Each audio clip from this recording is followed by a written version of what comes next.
وراءه. وهذا هو صلاح النية في طلب العلم، كما قال الإمام أحمد رحمه الله: العلم لا يعدله شيء إذا صلحت النية. قيل: وما صلاحها؟ قال: أن تنوي به رفع الجهل عن نفسك وعن غيرك. فالأصل في الأسئلة العلمية التي تطرح على أهل العلم أن يكون هذا الغرض منها، أن يرفع المرء الجهل عن نفسه فيصلح ويستقيم ويعمل بطاعة الله فيدخل الجنة، وأن يبلغ الناس وأن يدلهم على هذا الخير الذي من الله عليه به، كما قال الله سبحانه: والعصر إن الإنسان لفي خسر إلا الذين آمنوا وعملوا الصالحات وتواصوا بالحق وتواصوا بالصبر. Bismillahirrahmanirrahim. Segala puji bagi Allah, salawat dan salam semoga senantiasa tercurahkan kepada Nabi kita Muhammad sallallahu alaihi wasallam, juga kepada keluarganya dan pengikutnya yang setia sampai hari kiamat nanti. Para pendengar yang semoga dimuliakan oleh Allah Subhanahu wa taala, Syekh Abdurrahman bin Sa'di rahimahullah masih menyebutkan hadis-hadis yang menjelaskan tentang iman dan tafsir dari iman itu. Beliau berkata dalam hadis Ibnu Abbas yang diriwayatkan oleh Imam Al-Bukhari dan Imam Muslim rahimahumullah, yaitu hadis yang menyebutkan tentang utusan Abdul Qais ketika mereka mendatangi Nabi sallallahu alaihi wasallam. Mereka berkata, "Murna bi amrin fasl." Perintahkan kami dengan perintah yang ringkas. "Nukhbiru bihi man wara'ana wa nadkhulu bihil jannah." Kami sampaikan kepada orang yang berada di belakang kami, dan dengan perintah tersebut kami bisa masuk ke dalam surga. Mereka juga bertanya tentang jenis-jenis minuman. Maka Rasulullah sallallahu alaihi wasallam memerintahkan mereka dengan 4 perkara dan melarang mereka dari 4 perkara. Rasulullah sallallahu alaihi wasallam memerintahkan kepada mereka untuk beriman kepada Allah Subhanahu wa taala. Kemudian beliau mengatakan, "Atadruna mal iman billahi wahdah?" Tahukah kalian apa itu iman kepada Allah Subhanahu wa taala? Mereka mengatakan, "Allahu wa rasuluhu a'lam." Allah dan Rasulnya yang lebih mengetahui. Beliau mengatakan, "Syahadatu an la ilaha illallah wa anna Muhammadan abduhu wa rasuluh wa iqamus shalah wa ita'uz zakah wa siyamu ramadan wa an tu'tul minal maghnami al-khums." Iman adalah engkau bersaksi bahwasanya tidak ada sembahan yang berhak disembah kecuali Allah, dan bahwasanya Muhammad adalah hamba dan Rasulnya, menunaikan salat, mendirikan salat, menunaikan zakat, berpuasa pada bulan Ramadan, dan engkau memberikan 1/5 dari rampasan perang. Kemudian Rasulullah sallallahu alaihi wasallam melarang mereka dari 4 jenis minuman, yaitu al-hantam, ad-dubba, an-naqir, dan al-muzaffat. Kemudian beliau mengatakan, "Ihfazuhunna wa akhbiru bihinna man wara'akum." Hafalkan perkara-perkara ini dan sampaikan orang yang ada di belakang kalian. Dalam hadis ini jelas bahwasanya perkara-perkara ibadah yang nampak itu bagian dari keimanan, seperti sholat, zakat, puasa, dan menyerahkan 1/5 dari rampasan perang. Di sini juga dijelaskan tentang keimanan, dan bahwasanya keimanan itu sebagaimana akidah-akidah yang tempatnya di hati itu bagian dari keimanan, maka amalan-amalan yang anggota badan juga termasuk bagian dari keimanan.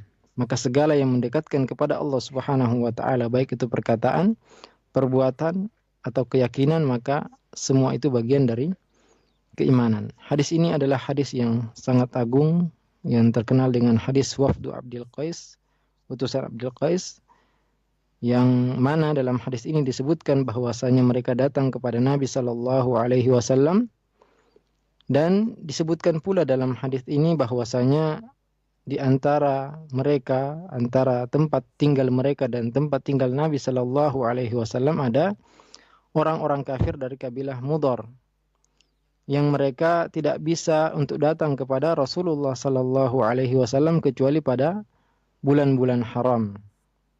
Oleh karena itu dalam hadis sahih disebutkan bahwasanya mereka mengatakan inna bainana wa bainaka hadzal hayy min kuffari Mudhar. Sungguhnya antara tempat kami dan tempat engkau ya Rasulullah ada kabilah Mudhar, orang-orang kafir dari kabilah Mudhar yang kami tidak bisa mendatangimu kecuali pada bulan-bulan haram. Maka perintahkan kami dengan perintah yang ringkas yang kami sampaikan kepada orang yang ada di kampung kami, dan dengan perintah tersebut kami bisa masuk ke dalam surga. Perhatikan para pendengar yang semoga dirahmati oleh Allah Subhanahu wa taala. Pertanyaan yang sungguh agung dan sungguh pertanyaan yang sangat baik yang dikatakan oleh utusan-utusan ini. Ya. Mereka bertanya dengan tujuan dari pertanyaan tersebut mereka memahami agama mereka, dan dengannya mereka bisa masuk ke dalam surga. Dan beginilah seharusnya ketika seorang bertanya kepada para ulama, yaitu tujuannya adalah agar mereka bisa masuk ke dalam surga dan menyampaikan kepada orang lain. Imam Ahmad rahimahullah pernah mengatakan, al-ilmu la ya'diluhu syai' idza salahat an-niyah. Ilmu tidak ada yang sebanding dengan ilmu apabila niat itu baik. Kemudian dikatakan atau ditanyakan kepada Imam Ahmad, bagaimana cara memperbaiki niat? Beliau mengatakan, antanwiya bihi raf'al jahli an nafsik wa an ghairik. Engkau berniat untuk mengangkat kebodohan dari dirimu dan dari orang lain. Ya. Jadi tujuan pertanyaan, tujuan bertanya tentang perkara-perkara agama yaitu agar kita mengangkat kebodohan dari diri kita dan agar kita melaksanakan ketaatan kepada Allah yang dengannya kita bisa masuk ke dalam surga. Ya, sebagaimana firman Allah Subhanahu wa taala, wal 'asri innal insana lafi khusr illa alladziina amanu wa 'amilus shalihat wa tawasaw bil haqqi wa tawasaw bis sabr. Demi masa sungguhnya manusia benar-benar berada dalam kerugian kecuali orang-orang yang beriman, beramal saleh, saling berwasiat untuk menetapi kebenaran dan saling berwasiat untuk menetapi kesabaran. معاشر المستمعين، هذا الحديث شأنه مثل ما قال الشيخ رحمه الله يفسر لنا الإيمان. هذا الحديث يفسر لنا الإيمان تفسيرا يزيل الإشكال، وأنه كما يدخل فيه العقائد القلبية فتدخل فيه الأعمال البدنية، لأنه صلى الله عليه وسلم قال أتدرون ما الإيمان بالله وحده؟ قالوا الله ورسوله أعلم، ثم فسره قال شهادة أن لا إله إلا الله وأن محمدا عبده ورسوله وإقام الصلاة وإيتاء الزكاة وصيام رمضان وأن تعطوا من المغنم الخمس. وهذه أعمال الصلاة والصيام والزكاة، هذه كلها أعمال وجعلها النبي صلى الله عليه وسلم داخلة في مسمى الإيمان. فهذا يفسر لنا الإيمان كما أنه اعتقاد بالقلب، فهو كذلك أعمال يقوم بها العبد ببدنه. Para pendengar yang semoga dirahmati oleh Allah Subhanahu wa taala, hadis ini sebagaimana dikatakan oleh Syekh rahimahullah menjelaskan kepada kita apa itu iman, menjelaskan kepada kita dengan penjelasan yang menghilangkan segala kesulitan untuk memahami iman. Sebagaimana perkataan beliau bahwasanya iman itu tafsir iman itu adalah akidah-akidah yang ada dalam hati, juga amalan-amalan anggota badan. Karena dalam hadis ini Rasulullah bertanya kepada utusan Abdul Qais, tahukah kalian apa itu iman kepada Allah? Mereka menjawab, Allah wa Rasul alam, Allah dan Rasulnya lebih mengetahui. Kemudian beliau menjelaskan bahwasanya iman itu adalah engkau bersaksi bahwasanya tidak ada ilah yang berhak disembah kecuali Allah, dan bahwasanya Muhammad adalah hamba dan Rasulnya. Engkau mendirikan salat, menunaikan zakat, berpuasa pada bulan Ramadan, dan menyerahkan 1/5 dari rampasan perang. Dan ini semua adalah amalan-amalan anggota badan. Salat, puasa, zakat. Ini semua adalah amalan-amalan anggota badan, dan Rasulullah mengatakan bahwasanya semua ini adalah bagian dari keimanan. Maka dari sini kita mengetahui bahwasanya iman itu selain apa yang kita yakini dengan hati kita, maka juga apa yang kita lakukan dengan anggota badan kita semua termasuk dari bentuk keimanan.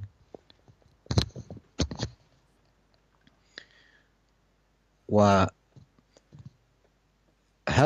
المذكورات أعمال ظاهرة أدخلها النبي صلى الله عليه وسلم أو عدها في الإيمان، وأنها داخلة في مسماه، وأن الإيمان يتناولها. فكما أن الإيمان عقيدة في القلب، فالإيمان أيضا أعمال، فالصلاة إيمان، والصيام إيمان، والزكاة إيمان، وحج البيت إيمان، وجميع الطاعات التي أمر الله سبحانه وتعالى بها إيمان. والأمر كما ذكر الشيخ هذا الحديث العظيم يفسر لنا الإيمان تفسيرا يزيل الإشكال. Jadi semua yang disebutkan dalam hadis ini ya, termasuk bagian dari keimanan. Dan iman itu diantara bagian-bagiannya adalah amalan-amalan yang disebutkan dalam hadis ini. Dalam hadis ini disebutkan bahwasanya sholat itu iman, puasa itu iman, zakat itu iman, berhaji ke Baitullah juga iman, serta semua ketaatan-ketaatan yang Allah Subhanahu wa taala perintahkan, maka itu bagian dari keimanan. Maka Syekh menyebutkan, ya pengarang kitab ini menyebutkan bahwasanya hadis ini menjelaskan kepada kita tentang keimanan dengan sejelas-jelasnya. Qala rahimahullah wa fi sunan Abi Dawud an Abi Umamah radhiyallahu anhu qala qala Rasulullah sallallahu alaihi wasallam man ahabba lillah wa abghada lillah wa a'ta lillah wa mana'a lillah faqad istakmala al-iman. فالحب والبغض في القلب والباطن والعطاء والمنع في الظاهر، واشترط فيها كلها الإخلاص الذي هو روح الإيمان ولبه وسره. فالحب في الله أن يحب الله ويحب ما يحبه من الأعمال والأوقات والأزمان والأحوال، ويحب من يحبه من أنبيائه وأتباعهم. والبغض في الله أن يبغض كل ما أبغضه من كفر وفسوق وعصيان، ويبغض من يتصف بها أو يدعو إليها. والعطاء يشمل عطاء العبد من نفسه كل ما أمر به، مثل قوله تبارك وتعالى فأما من أعطى واتقى وصدق بالحسنى فسنيسره لليسرى. وهذا يشمل جميع ما أمر به العبد، لا يختص بالعطاء المالي بل هو جزء من العطاء، وكذلك مقابله المنع. وبهذه الأمور الأربعة يتم للعبد إيمانه ودينه.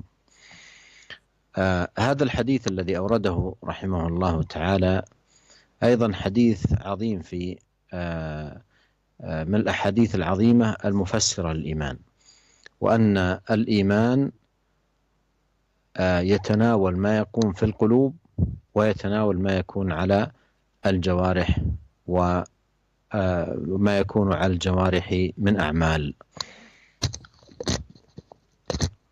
Berkata Syekh Abdurrahman ibn Sa'di rahimahullah dalam Sunan Abi Dawud dari sahabat Abu Umamah radhiyallahu anhu berkata, Rasulullah sallallahu alaihi wasallam bersabda, man ahabba lillah, barang siapa yang cinta karena Allah, wa abghada lillah, benci karena Allah, memberi karena Allah, tidak memberi juga karena Allah, berarti dia telah menyempurnakan keimanannya.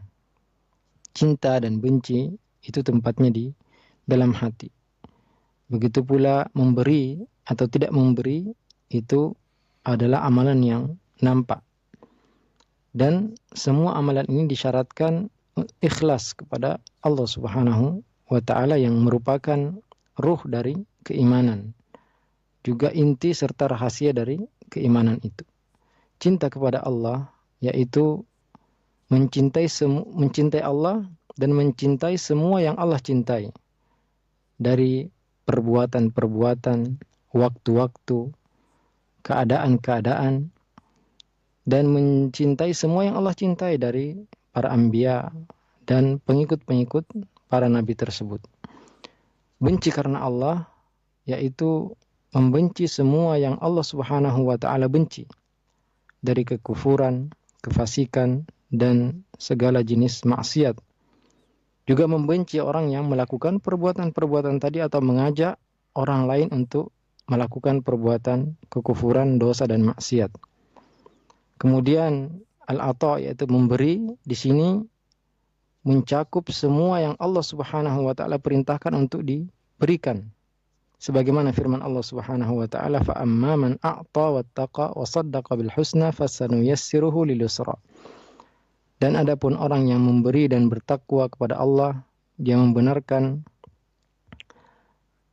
ya, maka kami akan mudahkan dia untuk apa yang baik baginya. Dan memberi di sini mencakup semua yang Allah Subhanahu wa taala perintahkan untuk diberikan.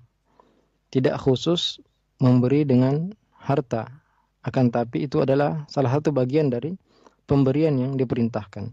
Begitu pula sebaliknya, yaitu tidak memberi. Yang dengan 4 hal ini seorang akan menyempurnakan keimanannya dan agamanya. Ya, hadis ini adalah salah satu hadis yang agung yang menjelaskan tentang keimanan dan bahwasanya iman itu sebagaimana mencakup apa yang ada dalam hati kita, juga mencakup perbuatan-perbuatan anggota badan.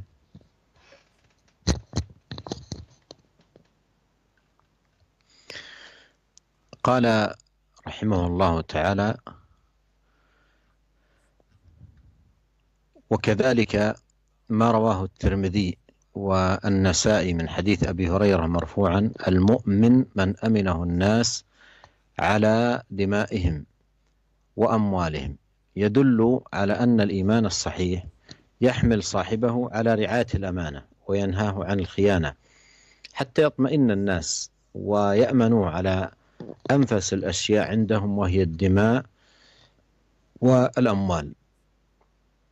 وهذا الحديث حديث أبي هريرة رضي الله عنه أن النبي صلى الله عليه وسلم قال: المؤمن من أمنه الناس على دمائهم وأموالهم، من جملة الأحاديث التي ساقها رحمه الله لبيان حد الإيمان وتفسيره، وأن الإيمان كما أنه يشمل العقائد بل يقوم عليها، فإنه يشمل كذلك الأعمال، أعمال القلوب وأعمال الجوارح. ومن هذه الأعمال أن يكون المرء بسبب إيمان لا يتعرض لأحد بأي أذى أو بأي نوع من أنواع الأذى، فالناس يأمنونه لأنه يأمنونه لما يعلمون من حاله وصلاح أمره وما يرونه من ظاهر إيمانه.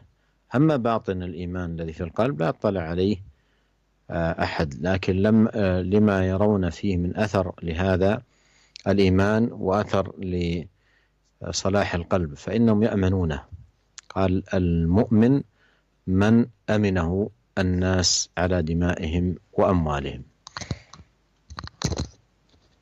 Syekh Abdurrahman bin Sa'di rahimahullah juga menyebutkan, yaitu hadis yang diriwayatkan oleh At-Tirmidzi dan An-Nasa'i dari hadis Abu Hurairah secara marfu, al-mu'minu man aminahu an-nasu ala dimaihim wa amwalihim. Orang yang beriman adalah orang yang manusia merasa aman padanya, merasa aman darinya pada hartanya dan darah-darah mereka.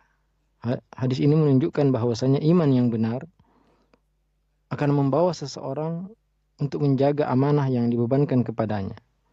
Juga melarang dia dari perbuatan khianat. Ya, sehingga manusia merasa aman terhadap orang tersebut. Mereka merasa aman pada sesuatu yang paling berharga yang mereka miliki, yaitu darah dan harta mereka. Ya, hadis ini itu hadis Abu Hurairah radhiyallahu anhu, bahwasanya Nabi sallallahu alaihi wasallam mengatakan, ya, bersabda, orang yang beriman dengan benar, yaitu orang yang manusia merasa aman dari orang tersebut pada harta dan darah-darah mereka. Dan ini termasuk hadis yang disebutkan oleh Syekh rahimahullah ketika beliau menjelaskan tentang definisi iman, dan bahwasanya iman itu sebagaimana mencakup perkara-perkara hati, juga mencakup amalan-amalan anggota badan. Dan di antara amalan yang disebutkan dalam hadis ini, yaitu seorang tidak mengganggu orang lain sama sekali. Ya, manusia merasa aman dari orang yang beriman. Karena mereka melihat bahwasanya orang beriman ini ya tidak ada niat dalam diri mereka untuk mengganggu orang lain sama sekali, dan ini merupakan buah dari keimanan itu. Ya. Maka dalam hadis ini disebutkan bahwasanya orang yang beriman dengan keimanan yang benar, maka orang lain akan merasa aman dari orang tersebut pada darah dan harta mereka.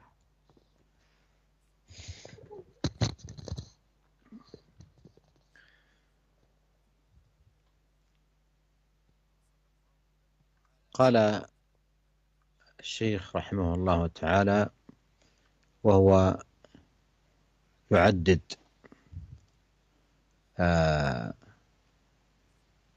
الأدلة على الإيمان وما يفسر الإيمان، أورد رحمه الله تعالى قول الله تعالى: وما كان الله ليضيع إيمانكم إن الله بالناس لرؤوف رحيم. قال كثير من المفسرين فسروا الإيمان هنا بالصلاة إلى القبلة التي كانوا عليها بيت المقدس قبل النسخ، حيث مات أناس من المسلمين قبل أن تنقل القبلة إلى الكعبة، فحصل عند بعضهم اشتباه في شأنهم فأنزل الله هذه الآية، وذلك أن صلاتهم إلى بيت المقدس في ذلك الوقت التزام منهم لطاعة الله ورسوله، وذلك هو الإيمان. هذه الآية الكريمة التي أوردها رحمه الله تعالى فيها بيان أن العمل داخل في الإيمان، لأن الصلاة عمل، والنبي والله سبحانه وتعالى سمى في هذه الآية الصلاة إيمانا. Ya, masih saja Syekh Abdurrahman ibn Sa'di rahimahullah menyebutkan dalil-dalil dan ayat-ayat yang menyebutkan tentang penjelasan keimanan. Ya, beliau mengatakan dalam kitabnya, wa qala ta'ala wa ma kana Allahu liyudhi'a imanakum innallaha bin-nasi lara'ufur rahim. Dan tidaklah Allah menyanyiakan keimanan kalian, sungguhnya Allah Maha penyayang terhadap manusia. Banyak dari kalangan ahli tafsir mentafsirkan iman yang disebutkan dalam ayat ini yaitu salatnya para sahabat ke kiblat Baitul Maqdis ya, sebelum dirubah ke Ka'bah. Ya, karena banyak dari sahabat Rasulullah sallallahu alaihi wasallam yang mereka meninggal sebelum Ka'bah dijadikan kiblat, ya. Sebelum dipindahkan Ka'bah, ya, kiblat ke Ka'bah yang sebelumnya ke Baitul Maqdis. Maka banyak dari kalangan sahabat yang mereka merasa ragu apakah amalan-amalan mereka yang telah meninggal sebelum dipindahkan kiblat ke Ka'bah diterima oleh Allah Subhanahu wa taala. Maka Allah menurunkan ayat ini bahwasanya Allah tidak akan menyanyiakan amalan mereka, ya, karena ketika mereka menghadap ke Baitul Maqdis ini menunjukkan mereka menunjukkan ketaatan mereka kepada Allah dan Rasul-Nya, dan itu adalah bagian dari keimanan. Ya, dalam ayat yang mulia ini Allah Subhanahu wa taala ya menyebutkan bahwasanya Syekh Abdurrahman ibn Sa'di rahimahullah menyebutkan ayat ini untuk menjelaskan bahwasanya salat itu bagian dari keimanan. Dan ini adalah dalil bahwasanya amalan anggota badan itu salah satu bentuk keimanan yang merupakan penjelasan dari keimanan itu sendiri. قال رحمه الله: وهذه الآية فيها بشارة كبرى، وأن الله لا يضيع إيمان المؤمن قل ذلك الإيمان أو كثر، كما ورد في الصحيح أن الله يخرج من النار من في قلبه أدنى مثقال حبة خردل من إيمان، وبشارة لكل من عمل عملا قصده طاعة الله ورسوله وهو متأول أو مخطئ أو نسخ ذلك العمل، فإنه إنما عمل ذلك العمل إيمانا بالله وقصدا لطاعته، ولكنه تأول تأويلا أخطأ فيه أو أخطأ بلا تأويل، فخطأه معفو عنه، وأجر القصد والتوجه إلى الله وإلى طاعته لا يضيعه الله.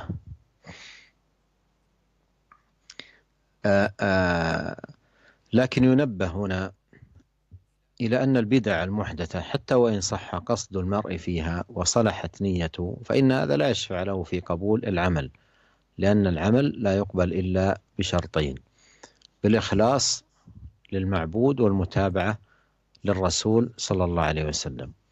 فمن جاء بنية صالحة صحيحة لكنه افتقد في عمل الاتباع، فإن شأن هذا العمل كما قال عليه الصلاة والسلام: من عمل عملا ليس عليه أمرنا فهو رد، أي مردود على صاحبه غير مقبول منه.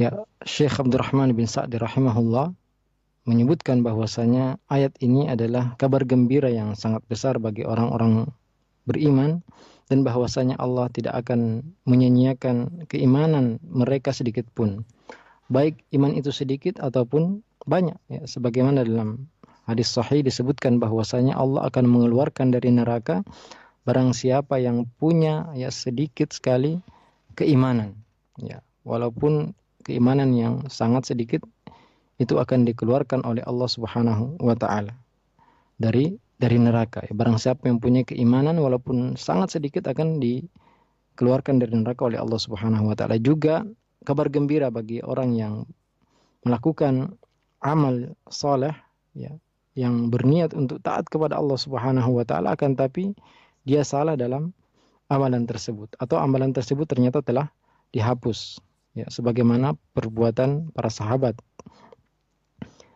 Nah, ini menunjukkan bahwasanya ya orang yang melakukan satu amal karena beriman kepada Allah Subhanahu wa taala dan berniat untuk taat kepada Allah Subhanahu wa taala, akan tapi dia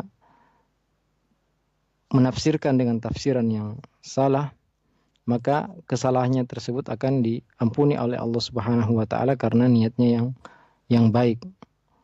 Akan tapi perlu diketahui bahwasanya bid'ah-bid'ah yang diada-adakan, walaupun seorang mempunyai niat yang baik ketika dia melakukan perbuatan tersebut, maka hal itu tidak akan menolong dia atau tidak akan menjadikan amalannya diterima oleh Allah Subhanahu wa taala. Karena satu amalan tidak akan diterima oleh Allah Subhanahu wa taala kecuali dengan dua syarat. Yang pertama yaitu ikhlas kepada Allah Subhanahu wa taala, yang kedua mutaba'ah, yaitu mengikuti Rasulullah sallallahu alaihi wasallam.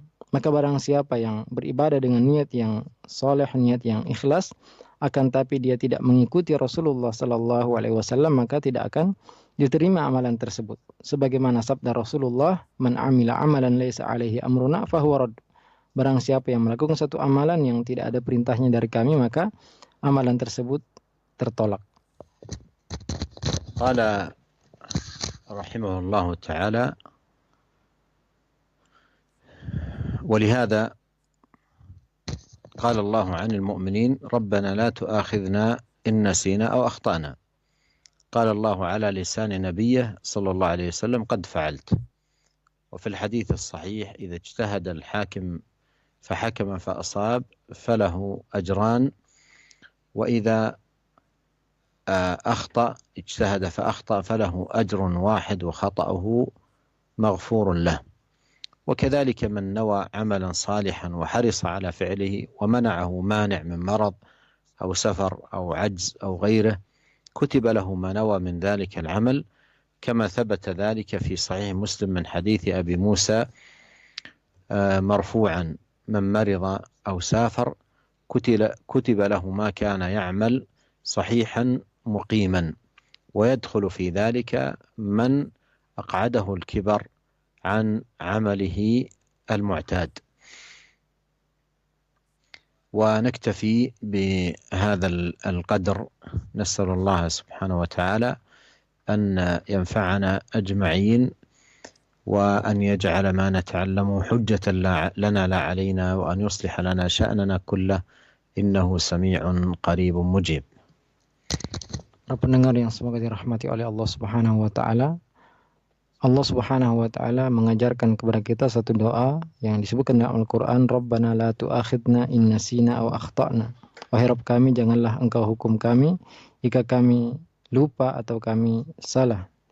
Dan Allah Subhanahu wa taala yang berfirman dalam hadis qudsi bahwasanya Allah telah menerima doa tersebut. Juga dalam hadis yang sahih, Rasulullah sallallahu alaihi wasallam bersabda, "Idza ijtahada al-hakim fa hakam fa asaba falahu ajran." Jika seorang hakim berijtihad memutuskan suatu perkara dan dia benar dalam keputusan tersebut, maka baginya 2 pahala. Dan apabila dia berijtihad dan salah, maka baginya 1 pahala. Juga barang siapa yang berniat melakukan suatu amal saleh dan berusaha untuk melakukan amalan tersebut, akan tapi dia terhalang karena sakit atau karena safar melakukan perjalanan atau karena dia tidak mampu atau perkara-perkara lain yang menghalangi dia untuk melakukan apa yang dia niatkan, maka dia akan mendapatkan pahala dari niat tersebut. Sebagaimana dalam hadis yang diriwayatkan oleh Imam Muslim dari hadis Abu Musa radhiyallahu anhu secara marfu', Rasulullah sallallahu alaihi wasallam bersabda, barang siapa yang sakit atau melakukan perjalanan, akan dituliskan baginya apa yang terbiasa dia lakukan ketika dia sehat dan tidak melakukan safar. Juga masuk dalam hal ini orang yang tua yang tidak mampu lagi untuk melakukan suatu amalan yang biasa dia lakukan, maka dia akan dicatat melakukan amalan tersebut. Semoga Allah Subhanahu wa taala memudahkan kita semua untuk senantiasa melakukan ketaatan kepada Allah Subhanahu wa taala, dan kita cukupkan kajian kita pada siang hari ini dan insyaallah kita lanjutkan pada pertemuan berikutnya.